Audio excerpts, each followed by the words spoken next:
की यात्राएं लगातार सुर्खियों में रहता है। इस बीच फिर भाजपा ने सवाल उठाया है कि मनमोहन सिंह की मौत के बाद देश जो है पूरा गमगीन है और राहुल गांधी पर्यटक के तौर पर यात्रा पे निकल गए दूसरे देश के लिए।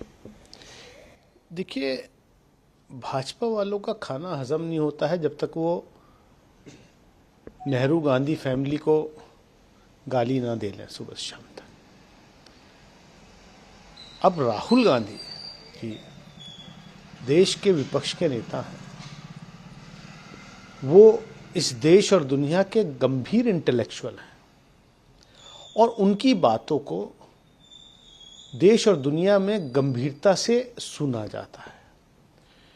तो उनके पूर्व निर्धारित कार्यक्रम रहे होंगे और वो जब भी जाते हैं तो उनको विदेश की यूनिवर्सिटीज़ में, इंटेलेक्चुअल तबके में उनको इनवाइट किया जाता है, उनको सुना जाता है।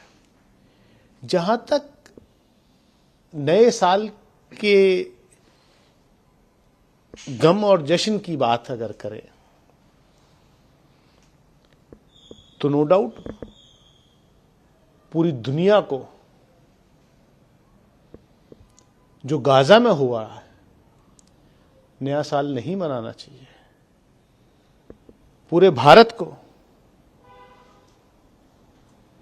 हमारे देश के पूर्व प्रधानमंत्री मनमोहन सिंह जी का निधन हुआ, लेकिन आप अगर लिस्ट निकाल के देखेंगे तो कम से कम 2 दर्जन ऐसे भाजपा के शीर्ष नेता और उनके बच्चे कहां कहां नया साल मना रहे हैं। ये बहुत छोटी बात हो जाएगी अगर मैं वो लिस्ट जारी करूंगा। इतनी नीच सोच हम लोग नहीं रखते। व्यक्तिगत टिप्पणियों से बचना चाहिए क्योंकि हम नेहरू, गांधी, अंबेडकर, आजाद के अनुयायी हैं। उन्होंने इस देश में कुछ परंपराएं, कुछ चीजें जो जब लोकतंत्र आया तो उसकी मर्यादा जो है रखी गई कि इंसान का जो पर्सनल स्पेस है उसमें इंट्रूड नहीं करना चाहिए। लेकिन यहां तो पर्सनल स्पेस छोड़ते ही नहीं है टॉप से। सबको मालूम है कि किस तरीके से व्यक्तियों के पीछे किए गए, पूरी एजेंसीज लगा दी गई।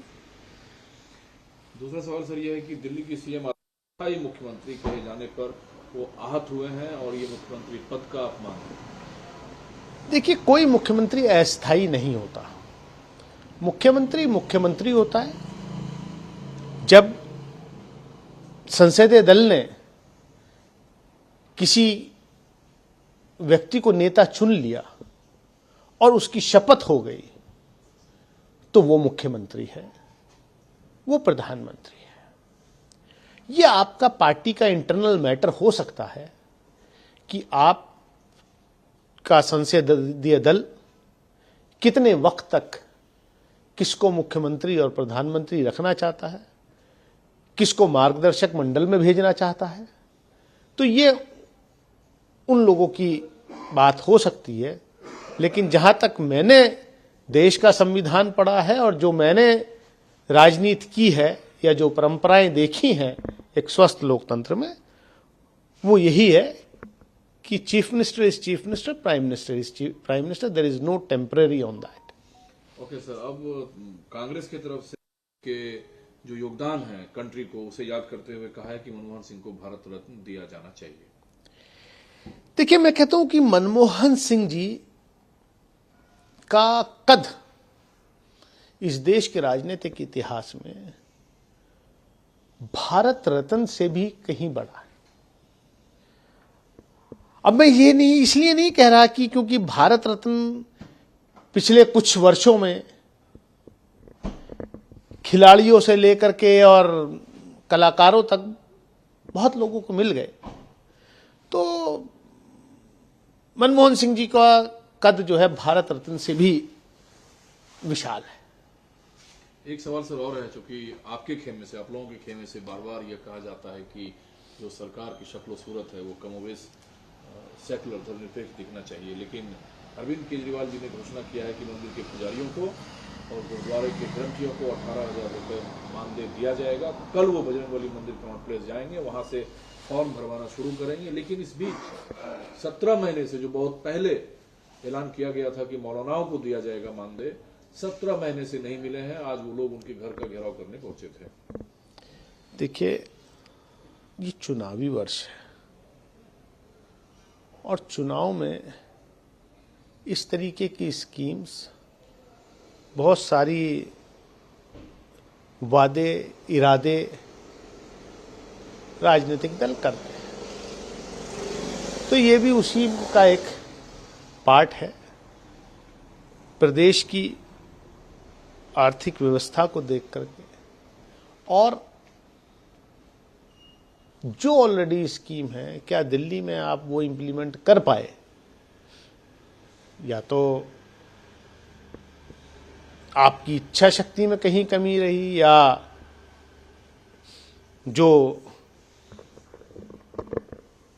सुपर गवर्नर बैठे हैं उन्होंने रोका। ये जनता सब देख रही है। लेकिन मंदिर, मस्जिद, चर्च, गिरजाघर, गुरुद्वारा, क्या ये भी राजनीति और सरकार का हिस्सा है? देखिए, कई राज्यों में इस तरीके की स्कीम्स हैं, ऐसा नहीं है कि ये पहली बार। मैं जानता हूं साउथ के कई राज्यों में इस तरीके का, वहाँ जो हिंदू बोर्ड है उनको ग्रांट्स दी जाती है और वो फिर उसको वितरित करते हैं, तो बजट में होता है। तो ये दिया जाएगा और 17 महीने से जिन मौलानाओं के लिए घोषणा की गई सरकारी तौर पर, उन्हें मिला नहीं है। अब ये तो मैं वही कह रहा हूं कि ये तो जनता जवाब मांगेगी।